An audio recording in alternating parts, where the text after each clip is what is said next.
शिमला में प्रदेश मंत्रिमंडल की हुई बैठक। सीएम सुखविंदर सिंह सुक्खू ने की बैठक की अध्यक्षता। आगामी बजट सत्र में सप्लीमेंट्री बजट लाने पर हुई चर्चा।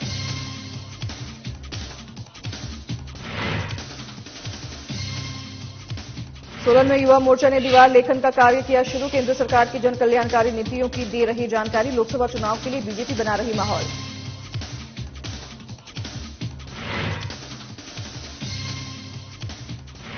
शिमला में 171वीं राज्य स्तरीय बैंकर्स समिति की हुई समीक्षा बैठक। योजनाओं को लागू करने में सरकारी बैंक का रहा बेहतरीन प्रदर्शन। निजी बैंकों की परफॉर्मेंस नहीं रही संतोषजनक।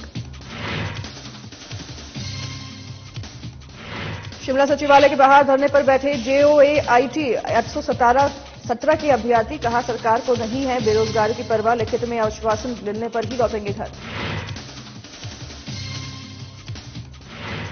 सुल्तानपुर डाकघर में गबन की राशि 1 करोड़ के पार। महिला कर्मचारी ने किया कई खातों से पैसों का गबन। डाकघर में चल रही कई योजनाओं में हेराफेरी।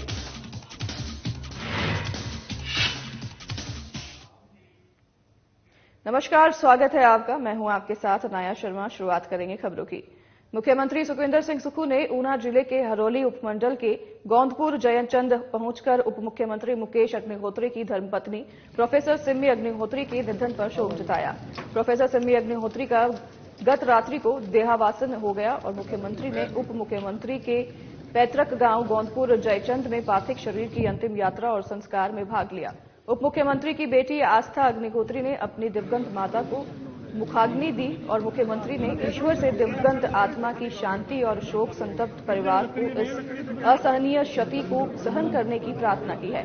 उन्होंने कहा कि सिम्मी अग्निहोत्री के आकस्मिक निधन से परिवार में भारी शोक है और इस अवसर पर विधानसभा के अध्यक्ष कुलदीप सिंह पठानिया, कृषि मंत्री चंद्र कुमार, स्वास्थ्य और परिवार कल्याण मंत्री डॉक्टर धनीराम शांडिल, उद्योग मंत्री हर्षवर्धन चौहान समेत कई लोग उपस्थित रहे।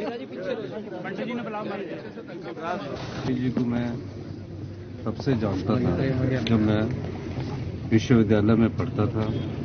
NSU का प्रेसिडेंट हुआ करता था और सिमी जी NSU की कार्यकर्ता थी। MPhil कर रहे थे पब्लिक एडमिनिस्ट्रेशन में, फिर PhD की। बड़ी संघर्षशील और बड़ी साहसिक हमारी महिला थी। फिर उनका विवाह हमारे deputy chief minister Mukesh Agnihotri ji के साथ हुआ। जब अचानक कोई व्यक्ति परिवार का छूट जाता है, हमको छोड़कर चला जाता है, तो दिल को बहुत अधिक आघात पहुंचता है, ठेस पहुंचती है। हम तो कल्पना भी नहीं कर सकते थे, क्योंकि वो माता चिंतपूर्णी के दरबार में जगराता की तैयारी कर रही थी। उनका अंतिम वीडियो आया जिसमें उन्होंने सबसे प्रार्थना की कि 12 तारीख को मां चिंतपूर्णी के वहां जगराता है, और उससे 2 दिन पहले हम सबको छोड़कर चली गई। हिमाचल प्रदेश सचिवालय में प्रदेश कैबिनेट की बैठक हुई। बैठक की अध्यक्षता मुख्यमंत्री सुखविंदर सिंह सुक्खू ने की। इस बैठक में कई महत्वपूर्ण विषयों पर चर्चा हुई। बता दें कि मंत्रिमंडल की बैठक में विभिन्न पदों पर भर्ती को मंजूरी दी गई है। इसके अलावा विभिन्न महत्वपूर्ण मुद्दों को लेकर 3 अलग अलग सब कमेटियों का भी गठन किया गया। कैबिनेट मंत्री जगत सिंह नेगी ने बताया, इस बैठक में कई महत्वपूर्ण बिंदुओं पर चर्चा हुई। उन्होंने कहा कि बैठक में आगामी विधानसभा सत्र को देखते हुए राज्यपाल के अभिभाषण पर विस्तृत चर्चा हुई है। बैठक में आगामी विधानसभा सत्र के दौरान सप्लीमेंट्री बजट लाने पर भी चर्चा की गई है। कैबिनेट ने तय किया है कि 2 BDO ऑफिस पालमपुर और बद्दी नालागढ़ में खोले जाएंगे। वहीं प्रदेश में लंबित पड़े भर्तियों के मामलों पर सब कमेटी का गठन करने को स्वीकृति भी दी गई है। इस सब कमेटी की अध्यक्षता उप मुख्यमंत्री मुकेश अग्निहोत्री करेंगे। वहीं सब कमेटी में हर्षवर्धन चौहान, जगत सिंह नेगी, विक्रमादित्य सिंह, यादवेंद्र गोमा शामिल होंगे। विधानसभा के इस सेशन में जो है सप्लीमेंट्री बजट भी जो है पेश होना है। उसके अलावा कैबिनेट ने जो है ये भी फैसला किया है कि 2 BDO जो है ऑफिसेस जो ये खोले जाएंगे। इसमें एक जो BDO ऑफिस है आपका पालमपुर बनेगा और दूसरा जो है आपका बद्दी नालागढ़ में पाटा का एरिया है। ये 2 ब्लॉक बनेंगे और साथ में एक सब डिविजनल ऑफिस, जो सब डिविजनल ऑफिस नागरिक जिसमें SDO सिविल इसका भी जो है ऑफिस जो है ये आपका ये बद्दी में, ये सब डिवीजन बद्दी में खुलेगा और ये सोलन डिस्ट्रिक्ट में।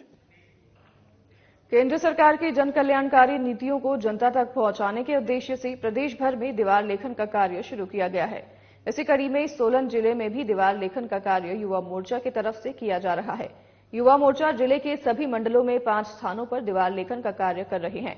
इस बार ये लेखन कार्य गांव के युवाओं को साथ जोड़कर किया जा रहा है, ताकि युवाओं को बीजेपी के साथ जोड़ा जाए और उन्हें केंद्र सरकार की योजनाओं की जानकारी भी दी जा सकी है। वहीं हमारे संवाददाता से बात करते हुए बीजेपी युवा मोर्चा के जिला अध्यक्ष भूपेंद्र ठाकुर ने बताया कि केंद्र सरकार की जन कल्याणकारी योजनाओं और प्रदेश सरकार की विफलता को बताते हुए बीजेपी युवा मोर्चा की ओर से दीवार लेखन का कार्य शुरू किया गया है।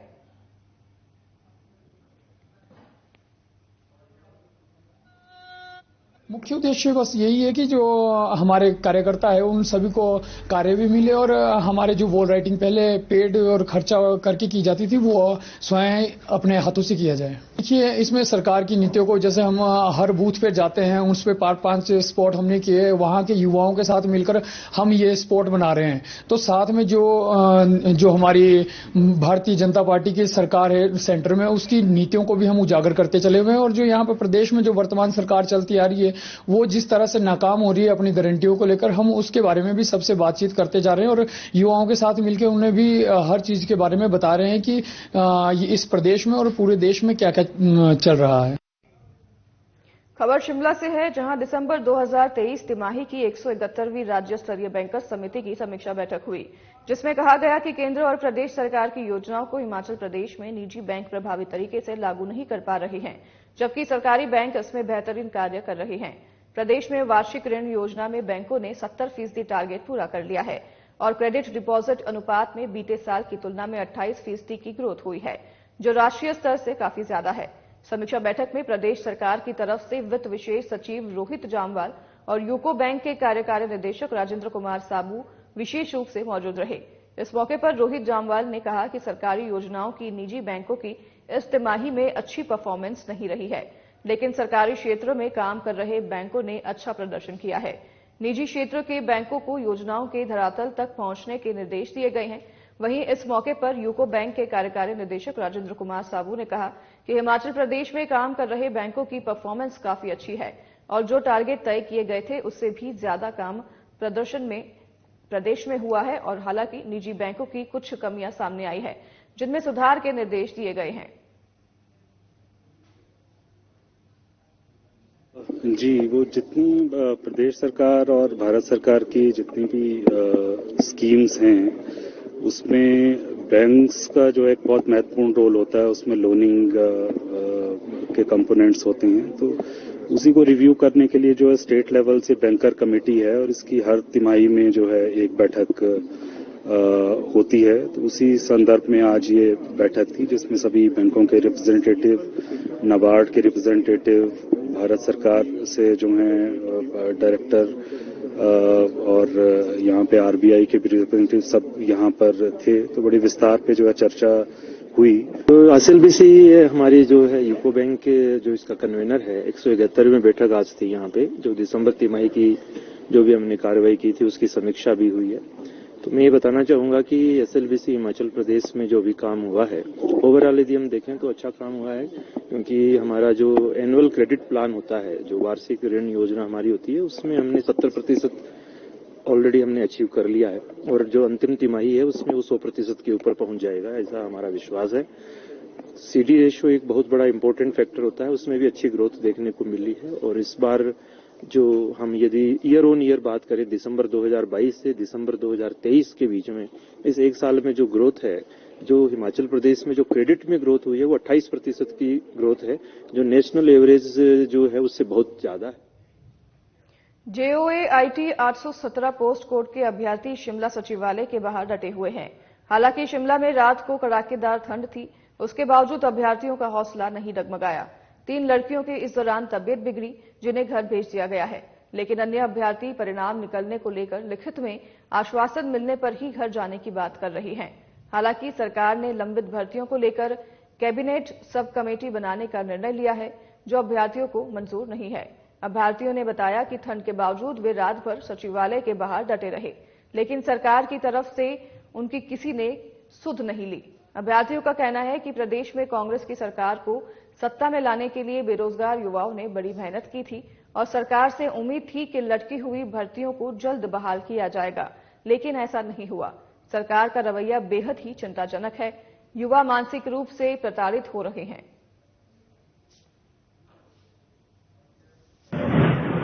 इतने दूर से ट्रैवल करके आ रहे हैं, ऊपर से आप देख लो वेदर कैसा, ये तो 1-2 दिन से वेदर ठीक हुआ है। इतनी मुश्किल से हम लोग यहाँ पे आ रहे हैं, फिर भी हमें आज तक आश्वासन नहीं मिला है। ठीक है, ये आश्वासन हम 4 सालों से सुन रहे हैं। पहले बीजेपी की सरकार ने हमें आश्वासन दिया, अब हमें ये कांग्रेस की सरकार आश्वासन दे रही है। आश्वासन के अलावा तो हमें कुछ मिल नहीं रहा है। पहले इनका ये था कि हाँ सुप्रीम कोर्ट में, हाई कोर्ट में, हम बस ये चक्कर ही काटते रह गए हैं इनके पास। सर मेहनत करने के बाद सड़कों पे बैठे हैं, माँ बाप को पता नहीं हम कैसे मना रहे हैं इन चीज़ों के लिए।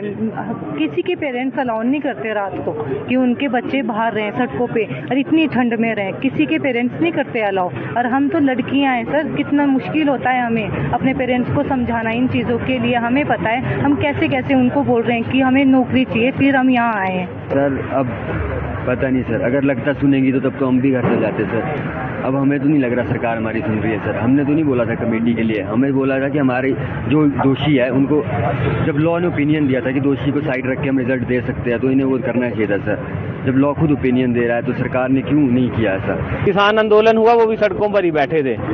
निपटारा यही होगा सर, और कहीं चले गए ये पूछेंगे तक नहीं हमें।